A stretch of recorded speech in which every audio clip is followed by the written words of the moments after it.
안녕하십니까. 통일나우의 이영아입니다. 한 주간의 통일 소식 브리핑에서 전해드립니다. 지난 8일 정부는 제320차 남북교류협력 추진협의회를 열고 DMZ 평화의 길 철원 구간에 해당하는 비마교 복구에 남북협력기금을 지원하는 안을 심의 의결했습니다. 비마교는 비무장지대 민간인 통제구역의 화살머리 고지로 가는 유일한 통로로 지난해 집중호우로 유실돼 임시교량이 설치된 상태입니다. 정부는 현재 DMZ 평화의 길 탐방이 중단된 상태지만 탐방 재개를 준비하는 차원에서 복구를 진행하겠다고 밝혔습니다. 통일부는 직원들이 만드는 소통혁신 시스템인 청담, 청년 통일을 말하다를 운영한다고 밝혔습니다. 청담은 2030 세대가 통일 업무와 조직문화 혁신을 주도하며 정책 제언부터 조직문화에 대한 쓴소리까지 적극적으로 목소리를 낼 수 있도록 마련했습니다. 통일부는 앞으로도 통일 정책에 대한 청년의 참여를 넓혀나갈 수 있도록 더 자주, 더 가깝게, 더 적극적으로 소통해 나갈 계획입니다.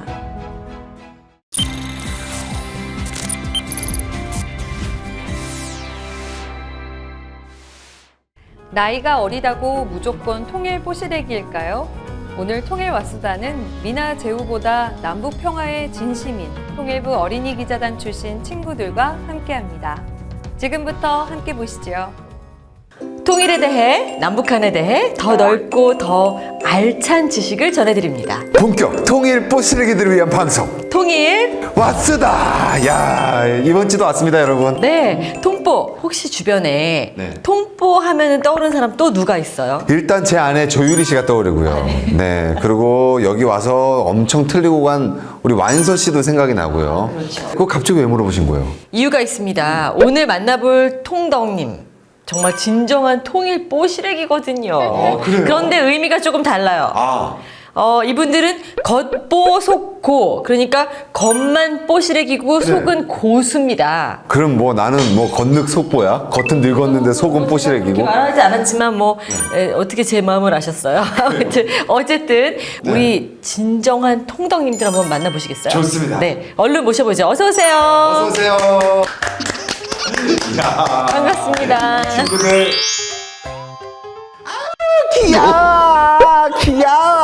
귀여워.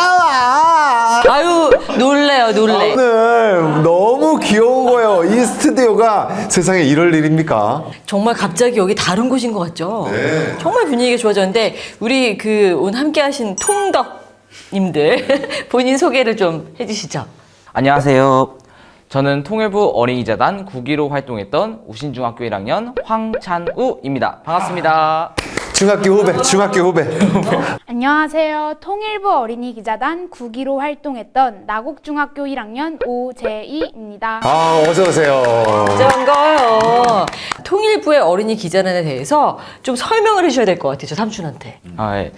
먼저 통일부 어린이재단은 이제 매일 모집을 하는데요. 네. 일반 기자, 합창단, 방송반 이렇게 세 부분 중에서 하나를 지원할 수가 있어요. 그래서 이제 여기서 뽑히시면 평화와 통일에 관련된 기사 작성과 여러 가지 다양한 활동을 할 수가 있어요. 그러면 나이 제한은 어떻게 해요? 저 할 수 있는 거죠? 저 43살인데. 어린이 기자단이라니까요. 마음은 어리잖아요.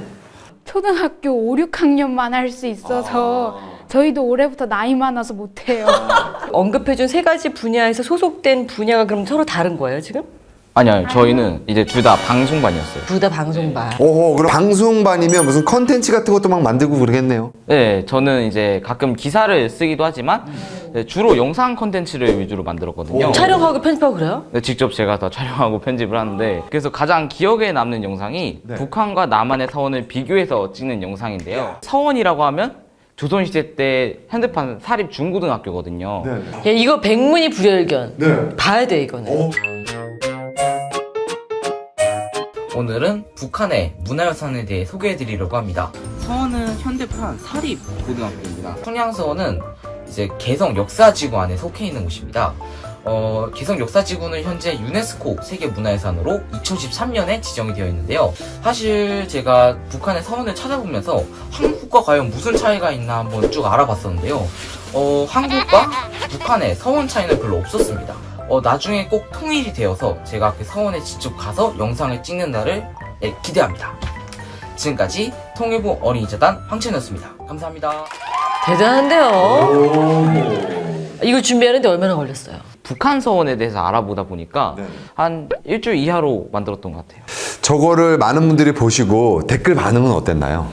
예를 들어 역시 가찬우라든지 뭐 이런 반응들이 또 재밌었고요. 친구가 유튜브 추천 영상으로 떴다고 말해주더라고요. 반응이 계속 꽤 괜찮았던 것 같아요. 이야. 안녕하세요. 여러분, 통일 한 발짝 더의 MC를 맡은 한반도입니다. 채널 고정하시고 영상 보러 가시죠. 통일부 어린이 기자단 북한에 따른 전설의 그 말. 통일 쭈쭈바. 저랑 코비 깔래요? 정말 맛있어요. 여러분들 한번 먹어보면 둘이 먹다 하나 죽어도 모릅니다. 모두 통일 쭈쭈바 하세요. 저를 잘 몰랐던 기자들도 와서 댓글을 남겨줬는데 창의력이 좋다, 영상 퀄리티가 좋다, 광고가 있어서 재미있다 등의 댓글들이었어요. 저는 이 친구들 부모님도 아닌데 이렇게 이걸 보면서 이렇게 아빠 미소가 나오는데 진짜 부모님들은 너무 좋으시겠어요. 얼마나 자랑스럽고 뿌듯하고 막 기특하고 그러시겠어요. 근데 이 영상 제작한 거 외에 두 친구가 어린이 기자단을 하면서 했던 활동 중에 가장 기억에 남는 걸 하나씩 더 꼽는다면 뭐가 있어요? 네, 저는 판문점 견학을 했던 게 가장 기억에 남아요. 다니엘 린데만 삼촌과 그리고 친하영 이모랑 같이 이제 판문점 견학에 대해 소개하는 영상을 촬영했었거든요. 그리고 또 판문점 앞에 파란색 건물이 있어요. 이렇게 하얀색 건물 이렇게 있는데 그중 군사정전위원회 회의실 T2에 제가 직접 들어갔거든요. 그곳이 이제 방문객이 유일하게 출입할 수 있는 곳인데요. 이제 그곳에 회의장 가운데 군사분계선이 있어요. 제가 그 군사분계선을 넘어봤어요. 군사분계선. 저게 워낙에 사실 유명한 선이잖아요. 네. 회색 건물이 네, 유엔이 관리하는 것이고 그리고 나머지는 다 북한. 그죠, 회색 건물.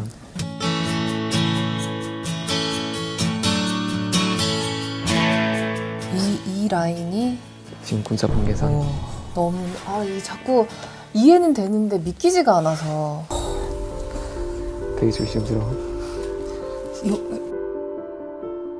오! 와, 북한이다. 저 지금 북한에 있는 거죠. 그러니까. 자, 여권 검사 없이도 그냥 이렇게 설 수는 있죠, 양국은. 사실 한 발자국만 걸어서 넣으면 그러니까. 되는데 이거 하나 넣는 게 왜 힘든지 지금 여기 와보니까. 난 이거 제일 어땠어요? 기분이 어땠어? 그때 그 넘을 때 그 감동과 그 감격 그걸 진짜 말로 표현할 수가 없어요. 야, 리액션이 인생 2회차예요. 우리 제이 양은 어떤 게 기억에 가장 많이 남아요? 저는 평양 친구를 사귀어 봤던 게 가장 기억에 남아요. 오, 진짜 우리보다 엄청난 선배야. 예전에 내 생애 첫 평양 친구라는 전시회가 열려서 견학을 갔었거든요. 내 생애 첫 평양 친구는 사실 인공지능인데 북한에 대해서 물어보면 평양 말투로 대답을 해주더라고요. 인공지능이 아니라 실제로 북한 친구였으면 얼마나 더 반가웠을까 하는 생각이 많이 들었어요. 아우 정말 그냥 똑소리가 나네 둘 다. 난 되게 행복한 상상을 해봤어요. 10년 뒤에 우리 친구들이 이제 이 자리에 앉아서 우리 대신에 이 방송을 하고 있으면 얼마나 좋을까? 공식 질문 피해갈 수 없습니다. 두 친구들에게도 우리가 물어볼 건데요. 우리 찬우랑 제이에게 통일이란 뭘까요? 통일은 산이다.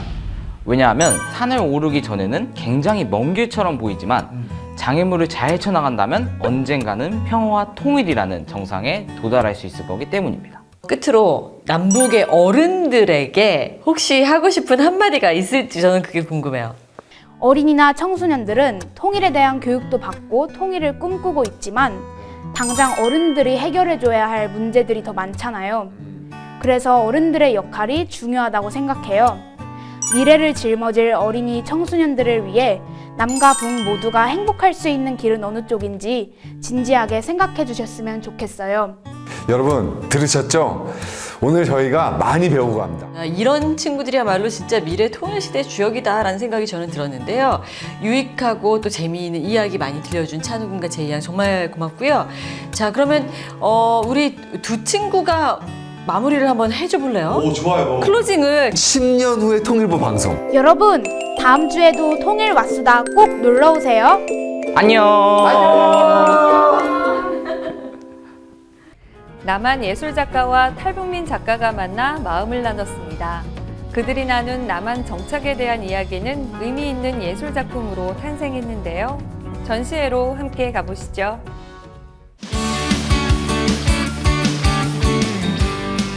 남한 작가는 남북 주민들의 마음을 담은 색으로 통합의 원을 그리고, 북한 작가는 고향에 대한 그리움을 담아 종이 비행기를 접습니다. 남북한 작가가 함께 만든 작품들은 통일의 의미를 가득 담았습니다.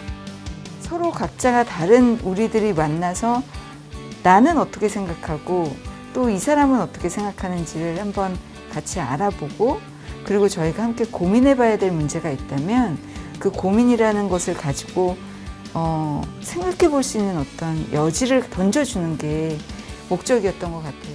남한 출신 작가와 북한 출신 작가가 함께 공동으로 전시를 개최했다라는 거에 가장 큰 의의를 두고 싶었거든요. 평화로운 한반도를 향한 예술 교감. 두 작가의 작품이 있는 전시회로 함께 가보시죠.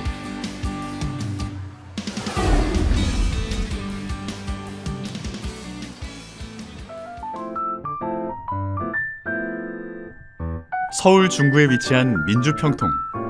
이곳 1층 평화나눔 갤러리에서는 다시 남양집이라는 이름으로 전시회가 열리고 있는데요. 이번 전시는 지난해 11월 인사동에서 진행된 첫 번째 전시 이후 많은 사람들의 요청에 따라 다시 열린 겁니다. 전시의 가장 큰 특징은 남북한 작가가 함께 작업한 전시라는 건데요. 한국에 와서 미술대학교를 졸업을 했거든요. 그래서 계속 미술활동을 대학교 때부터 꾸준히 해왔고, 다만 이렇게 북한 이탈 주민에 대한 내용과 통합, 통일에 대한 메시지로 작품 활동을 본격적으로 시작한 거는 작년부터였고, 세터민으로서 저만의 색깔을 낼 수 있지만 우리가 작가로서 통합이 되고 또 스승과 제자로서 통합이 되고 또 나아가서 저희 주민들과도 통합이 되는 그런 거를 생각을 하고 콜라보를 진행할 수 있었습니다. 탈북민인 코이 작가와 함께 작품을 만든 사람은 미술가이자 탈북민을 대상으로 미술 심리치료를 하고 있는 신영미 작가입니다. 최근에 있었던, 제가 이제 실제로 치료를 하고 있는 내담자에게 코로나가 있었잖아요. 근데 계속 걱정을 하는 거예요, 저는. 학교 다니는데 온라인으로 수업을 하니 얼마나 힘들까. 탈북하고도 힘든데 여기 탈북하고 와서. 근데 어느 날 내담자가 저에게 했던 말 중에, 제가 탈북도 했는데 이 코로나쯤은 그렇게 뭐 나를 좌지우지할 만한 게 아니다. 우리가 가지고 있는 편견 아닐까. 북한에서 오신 분들은 힘들 것이다. 이거에 대해서 힘들 것이다. 그래서 어찌 보면 치료사인 저도 그들에게 질문을 할 때 그냥 일주일 동안 어떠셨어요? 라고 물어보면 될 거를 얼마나 힘드셨어요? 라는 게 어찌 보면 저의 편견이지 않을까. 이러한 탈북민에 대한 편견을 줄이고 남한 정착을 돕기 위해 신영미 작가와 코이 작가는 한 가지 프로젝트를 준비했습니다. 이른바 색통 프로젝트. 남북한 시민 참여자들과 함께 물감에 자신의 감정을 담아 색을 만들도록 한 건데요. 이렇게 만들어진 색은 하백이호인 시그마로 형상화한 한반도 지도 제작에 사용되었습니다. 이 프로젝트는 남한 주민과 북한에서 오신 주민이 이렇게 합쳐서 같이 이제 통합과 통일에 대해서 우리는 어떻게 생각하고 있는가를 조금은 같이 고민해보고 함께 알아보는 어떤 목적으로 진행이 됐고요. 여기서도 이제 보시면 각자 다 색깔이 달라요. 근데 통일하면 내가 생각나는 어떤 느낌, 감정 있잖아요. 그래서 그 감정 몇 가지 색깔들이 모여서 하나의 문장을 만드는 거였어요. 평화로운 한반도가 되어 다시 고향으로 돌아갈 희망을 그린 코이 작가의 작품은 많은 사람들에게 잔잔한 감동을 선사했는데요. 제가 19살에 한국에 왔는데요. 그 전까지 유치원 때부터 고등학교 때까지 친했던 친구들과 있었던 추억들을 쓰면서 잘 지내고 있는지 안부를 전하는 그런 편지입니다. 작년 11월에 인사동에서 전시를 한번 했었는데 그때 많은 분들이 이 작품을 보시고 너무나 많은 감동을 받았다고 하시더라고요. 그래서 이걸 보시면서 편지를 읽으시면서 우시는 분들도 계셨고 여러 가지로 제가 전하고자 하는 메시지가 잘 전달되는 게 아닌가 싶었습니다. 남북 분단이라는 상황 속에 다양한 아픔을 겪고 있는 탈북민들에게 희망을 주는 작품도 있습니다. 신영미 작가의 작품 의자 시리즈입니다. 북한에서 오신 분들이 여기 와서 다양한 의자에 앉지만 의자가 그렇게 아직까진 편하진 않은 것 같아요. 그래서 그냥 저의 감정은 이 의자가 조금은 안전하게 지탱하고 이렇게 서 있을 수 있는 이 밑에 러그라고 해야 되나요? 이거를 조금 이렇게 제가 실 작업으로 하면서 이분들이 아직은 조금 의자가 불편하고 차갑지만 이분들이 발을 딛고 이 의자가 놓여져 있는 그 어떤 자리가 조금은 따뜻하게 맞이해줘야 되지 않을까. 이곳에서 소개된 작품들은 남북의 통합과 통일에 대한 메시지를 품고 있습니다. 그리고 관객들에게도 우리 이웃인 탈북민과 함께 살아가자고 권합니다. 저는 솔직히 얘기하면 생각이 바뀐다보다는 그냥 우리가 조금 함께 고민할 주제들을 저희가 이렇게 던졌는데 그 고민을 피하지 않고 한번 생각해 볼 수 있는 기회를 만드는 게 가장 큰 목적인 것 같아요. 제가 갖고 있는 미술 세계는 통합과 통일이 항상 주제였고 제가 북한에 대한 메시지를 많이 알리고 또 여러 가지로 콜라보를 많이 하면서 북한 사람들과 남한 사람들에 대한 인식 서로 그런 것들을 조금 더 부드럽게 융화시킬 수 있는 그런 중간다리 역할로서 제 미술 작품 활동은 계속 진행될 것 같습니다. 내 기억 속의 고향집은 볕이 잘 드는 남양에 있었습니다. 우리가 이렇게 고향을 그리다 보면 언젠가 평화로운 한반도를 살아가리라 희망을 품어봅니다. 전시회 다시 남양집이었습니다. 여러분은 통일에 대해 얼마나 관심이 있으신가요? 통일부 29초 영화제 수상자 통일은 나에게 관심이다 보시며 통일나우를 마칩니다. 시청해주신 여러분 고맙습니다. 네? 북한은 너무 적대적이지 않나요? 잘 모르겠어요. 그거 해야 돼요. 별 관심 없어요. 네, 당연히 해야죠. 원래 한민족이니까. 경제적으로도 더 좋아질 것 같아요. 그래도 통일을 하면 좀 더 평화로울 것 같아요.